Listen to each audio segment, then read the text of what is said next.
Don't touch me, Curtin! Welcome to Watch Mojo, and today we're counting down our picks for the top 10 SNL feuds. Did you say something? Because I have trouble hearing things when they're that low to the ground. Okay, welcome to Wayne's World. Party on, Garth. I guess. On Saturday Night Live when I was new, I made fun of him. and then he did not like it. For this list, we're looking at the most notorious confirmed or rumored conflicts between Saturday Night Live cast members, as well as guests, hosts, and staff. Have you picked a side in any of these feuds? Let us know in the comments. Number 10, Will Ferrell versus Chris Kattan.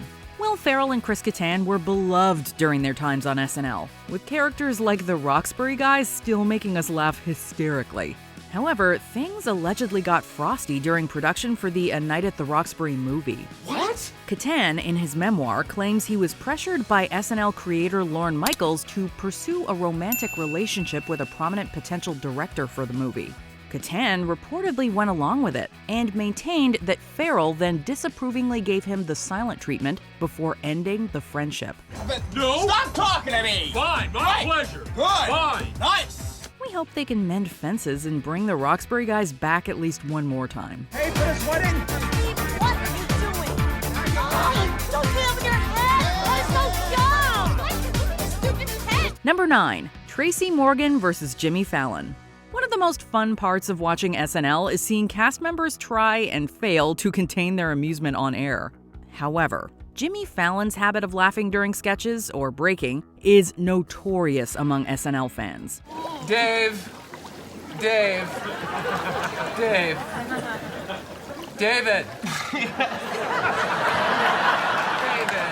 It also reportedly earned him an enemy in his SNL co-star Tracy Morgan.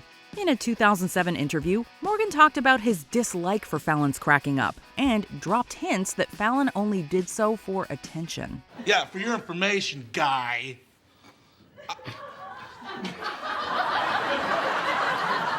Morgan also said that he instructed Fallon not to laugh during their sketches together. Morgan has appeared on the Fallon-hosted Tonight Show multiple times, so feud over? I love you so much, man. I miss you. Thank you. I love you too, Jay. I'm happy that you came in studio. I have so many things to talk to you about. Thank you for having me. Number 8, Victoria Jackson versus everybody. When you think of labels to describe SNL cast members, religious conservative isn't necessarily the first thing that springs to mind. But Victoria Jackson reportedly rubbed numerous cast members the wrong way for, among other reasons, proselytizing about her faith. First of all, I'm a mother first, and I'm a Christian second, and I'm a wife/lover third, and I'm a housekeeper fourth, and fifth, I'm a news reporter, Dennis, fifth in my priorities. Some also took issue with her demeanor and even her high-pitched voice, which Jackson says is caused by a medical condition. Woody! What?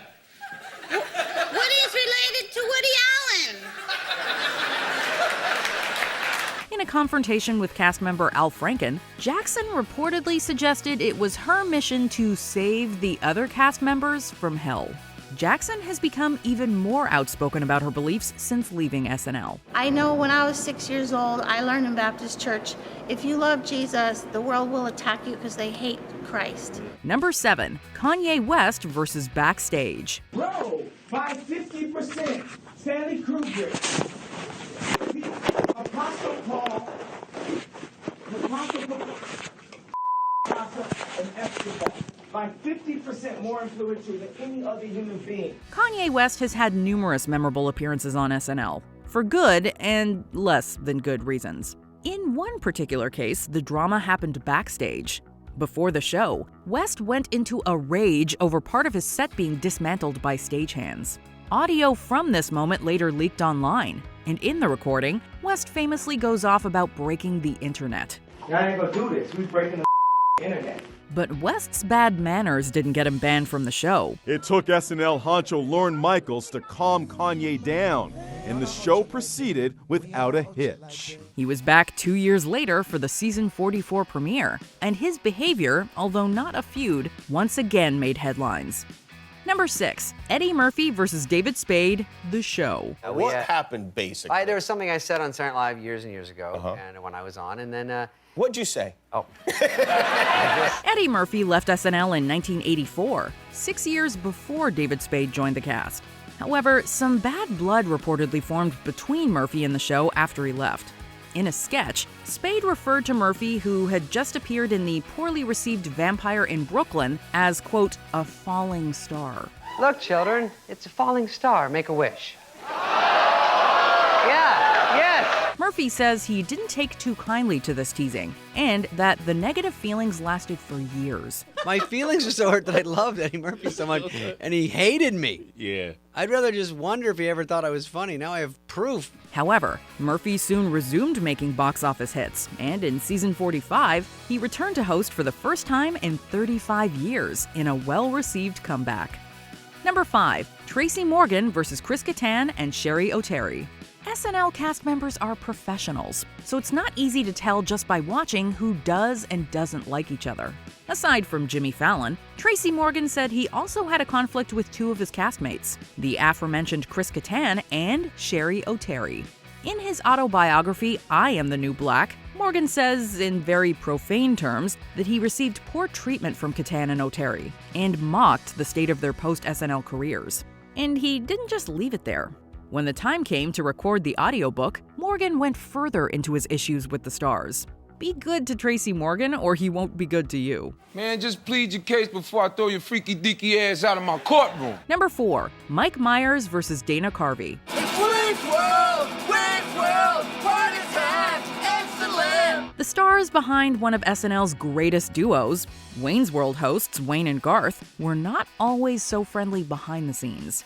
There were reportedly some pretty big wedges between Mike Myers and Dana Carvey. It's funny, when we see each other, we just talk all over each other. Word was that Myers tried to keep Carvey from playing Garth in the first Wayne's World movie since he didn't want to be potentially outshone. What am I, some sort of chimp? With you as always as Garth? Jim to your Marlon Perkins? Carvey also reportedly had a grudge, claiming that Myers had stolen his impression of Lorne Michaels and used it for the Dr. Evil character in the Austin Powers film. Okay then. We hold the world ransom for $100 billion. Myers and Carvey have reunited multiple times since SNL, so bygones may be bygones. Right, Carl? Yeah, right, and monkeys might flatter my butt. Yeah, all right. Number 3, Chris Kattan versus Norm Macdonald. Chris Kattan is certainly no stranger to SNL Feuds. In a Rolling Stone interview, cast member Norm Macdonald, not known for his sense of restraint, had some choice words about Kattan, saying, among other things, that he didn't think Kattan was funny. And I don't know what happened. He just started... Garth Brooks was, we did like a pitch meeting, and he started saying things in the pitch meeting like, you don't want to do it. Kattan is quoted in the same article as calling McDonald an offensive word that starts with an A. Are you sure they understand what you're saying? This all took place when both Kattan and McDonald were on the show, and according to at least one source, McDonald didn't keep his dislike for Kattan private on set either. However, after McDonald unexpectedly passed away in 2021, Kattan revealed that the feud had been partly embellished for the sake of the media, and that these two wildly different comedians actually shared a mutual respect and a, quote, comedic love. Frankly, usually I try to have some kind of ironic twist or moral in these things, but I got nothing this time. Number 2, John Belushi versus the female writers and cast. John Belushi is widely considered to be one of the best cast members in the history of SNL. I'm sold now. I'm sold now. But it seems that his views on gender were anything but good. According to fellow cast member Jane Curtin, Belushi and others involved with crafting the show did their best to prevent material from female writers from getting through the draft stage. There were a few people that just out and out believed that women should not have been there. And they believed that women were not innately funny. Right. And so those were the experiences that I had that were sexist. And Belushi also reportedly claimed on numerous occasions that women were not funny. While a cast member doesn't have to like every idea they're offered, they obviously don't have to take it to an offensive and wrong generalization. He'd rather have more office space. He's probably never seen the Rockettes. He probably never saw Grimm's Fairy Tales or tried down that mountain. He's got. Before we continue, be sure to subscribe to our channel and ring the bell to get notified about our latest videos. You have the option to be notified for occasional videos or all of them. If you're on your phone, make sure you go into your settings and switch on notifications. Number 1. Chevy Chase versus Bill Murray. There have been plenty of disagreements between SNL cast members, but this one became physical. When Chevy Chase returned to SNL as a host, he wasn't welcomed by all. Chase was confronted by Murray, and it soon turned from a war of words into a more intense altercation, right before airtime. And basically, words were said just before the show. Oh, when I was supposed to go out in the makeup room, and he got That me. makes it easy. He got me really pissed. I finally went to his dressing room just before the show and said, and opened the door and said, "If you say something like that again, I'm gonna." Whatever. Things stopped before it had a chance to really get ugly, but apparently there was no sustained animosity between Murray and Chase, and the two later shared a memorable scene together in Caddyshack.